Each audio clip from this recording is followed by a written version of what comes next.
भारती सिंह, आप देख रहे हैं न्यूज 11 भारत और खबरों में सबसे पहले बात विधानसभा के मॉनसून सत्र की, जिसकी शुरुआत कल से हो रही है। लेकिन उससे पहले स्पीकर रविंद्रनाथ महतो ने सर्वदलीय बैठक बुलाई, जिसमें मुख्यमंत्री हेमंत सोरेन भी शामिल हुए। बैठक में संसदीय कार्य मंत्री और कांग्रेस विधायक दल के नेता आलमगीर आलम, आरजेडी से मंत्री सत्यानंद भोक्ता, आजसू विधायक सुदेश महतो, निर्दलीय विधायक सरयू राय ने शिरकत की। वहीं बीजेपी ने बैठक से दूरी बनाई। बैठक में सत्र को सुचारू रूप से चलाने पर विमर्श किया गया।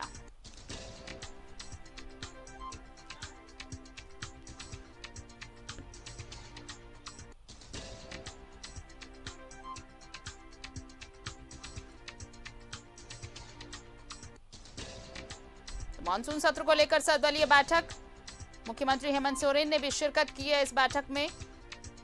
हालांकि बीजेपी ने इस बैठक से किनारा कर लिया है। बता दें आपको, सीएम पहुंचे इस बैठक में, कांग्रेस, आरजेडी, आजसू विधायक मौजूद हैं, लेकिन बीजेपी ने इस सर्वदलीय मीटिंग से खुद को अलग रखा है। इस बैठक में बीजेपी ने हिस्सा नहीं लिया है। और ये तस्वीरें हम आपको दिखा रहे हैं सर्वदलीय बैठक की, जिसमें कल से शुरू हो रहे विधानसभा के मानसून सत्र को लेकर चर्चा की गई है। इस बैठक में मुख्यमंत्री हेमंत सोरेन, कांग्रेस, आरजेडी और आजसू विधायक पहुंचे हैं, लेकिन बीजेपी ने इस बैठक से खुद को अलग रखा।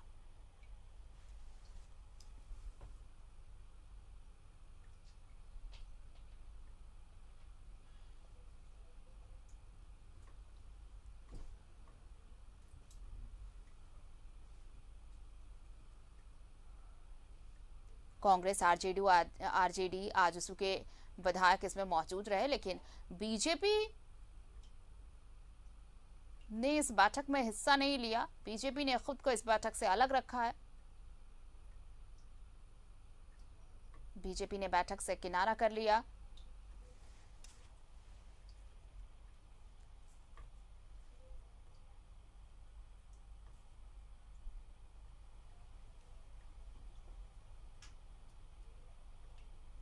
मानसून सत्र को लेकर यह सर्वदलीय बैठक बुलाई गई, जिसमें सदन को सुचारू रूप से चलाने पर चर्चा की गई। लेकिन देखिए, मुख्यमंत्री पहुंचे, कांग्रेस, आरजेडी, आजसू विधायक पहुंचे, लेकिन बीजेपी ने इस बैठक से किनारा कर लिया। बीजेपी ने इस बैठक में हिस्सा नहीं लिया। कल से शुरू हो रहा है झारखंड विधानसभा का मानसून सत्र और 5 दिनों का ये सत्र है।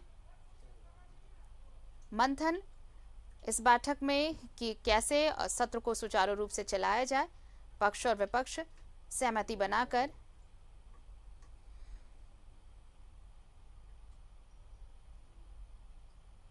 तो मानसून सत्र को लेकर सर्वदलीय बैठक और सत्र को सुचारू रूप से चलाने पर मंथन।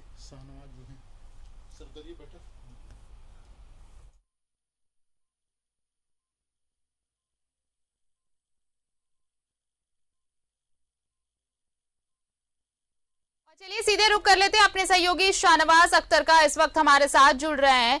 शाहनवाज, देखिए अब ये बड़ा दिलचस्प रहा कि सर्वदलीय बैठक इसलिए बुलाई गई कि 5 दिनों का ये सत्र है, सुचारू रूप से सत्र चले, मंथन हो उन विषयों पर जो जनता से जुड़े मुद्दे हैं, जनता के सरोकार से, उनके हितों से जुड़े मुद्दे हैं, उन पर बातचीत हो, सार्थक हो ये बातचीत, सार्थक पहल देखने को मिले सदन में। लेकिन बड़ी बात यह रही कि सभी पहुंचे, मुख्यमंत्री पहुंचे, आरजेडी, आजसू, कांग्रेस, सभी दलों के नेता मौजूद रहे, विधायक मौजूद रहे, लेकिन बीजेपी ने किनारा कर लिया।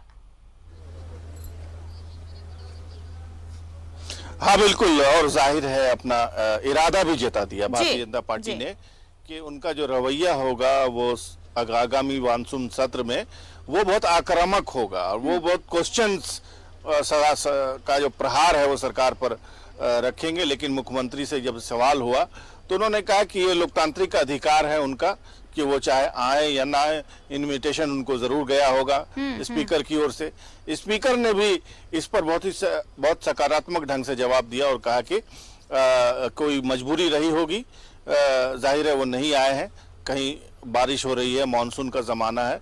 बहरहाल जो लोग आए हैं उनकी उपस्थिति पे गौर करें तो सुदेश महतो थे, सरयू राय थे, विनोद सिंह थे माले की ओर से, और जाहिर है मुख्यमंत्री थे, संसदीय कार्य मंत्री थे, श्रम मंत्री सत्यानंद भोक्ता थे जो आरजेडी के विधायक भी हैं।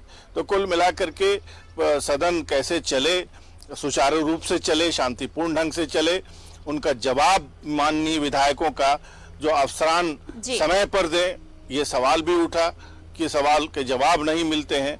और एक खास बात ये कि इसको उठाया यहाँ पर सुदेश महतो ने आजसू की तरफ से कि जातिगत जनगणना जो है इसका प्रस्ताव केंद्र सरकार को जाना चाहिए।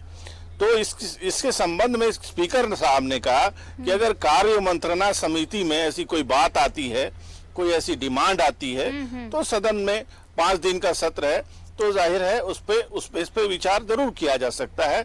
ऐसे इस वक्त की बैठक में जो राय विमर्श, विचार विमर्श हो रहे हैं वो संचालन के लिए हो रहे हैं, सुचारू रूप से संचालन के लिए हो रहे हैं। लिहाजा एक बहुत महत्वपूर्ण बात ये उठाई गई सरजू राय की ओर से कि जो पहले दिन का सेकंड हाफ जो होता है वो अमूमन उस दिन कोई काम होता नहीं है, फिर जाहिर है फिर सैटरडे और संडे बीच में छुट्टी हो जा रही है, तो जाहिर है सेकंड हाफ को कैसे यूटिलाइज किया जाए, इस पर भी सदन में सरजू राय ने अपनी राय दी है कि जो सेकंड हाफ है उसको बेकार न जाने दिया जाए, उसका एक महत्व है विधानसभा का मानसून सत्र का, एक मिनट उसका सदुपयोग किया जाए। कुल मिलाकर के सर्वदलीय बैठक बहुत ही सौहार्दपूर्ण ढंग से हुई और बहुत ही रिमार्केबल ये है कि उसमें जो मुख्य विपक्षी दल है भारतीय जनता पार्टी, उसकी अनुपस्थिति रही। जी मतलब शाहनवाज, अगर बीजेपी ने इस बैठक से ही किनारा कर लिया तो पहले से ही कह रही है कि बहुत सारे मुद्दे ऐसे हैं जिस पर सरकार को घेरेगी, मुख्य विपक्षी पार्टी है